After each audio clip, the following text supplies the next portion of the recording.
Good afternoon বন্ধুরা সামনে আসা ভিডিও আপনারা দেখছেন না, লাইক কমেন্ট করছেন না, এতে কি আপনারা সফলতা পাবেন?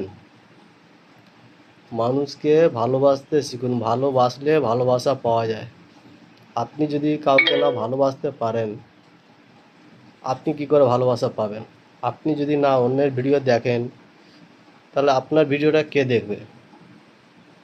তাই না বন্ধুরা? আপনি যদি না মানুষকে ভালোবাসতে পারেন, তাহলে আপনাকে কে ভালোবাসবে? এই প্ল্যাটফর্মে যারাই এসেছে সবাই সফলতা অর্জন করতে এসেছে। তো একে অপরকে যদি সাপোর্ট না করো, তাহলে কি করে এগিয়ে যাবে? এই প্ল্যাটফর্মে এগিয়ে যেতে হলে একে অপরের হাত ধরেই এগিয়ে যেতে হবে। তাই অন্যের ভিডিও আসা দেখছেন, হয়তো লাইক কমেন্ট করছেন না, বা ভিডিওটাকে ঠেলে তুলে দিচ্ছেন। তো এরকম করলে কি আপনি সফলতা পাবেন? Thank you.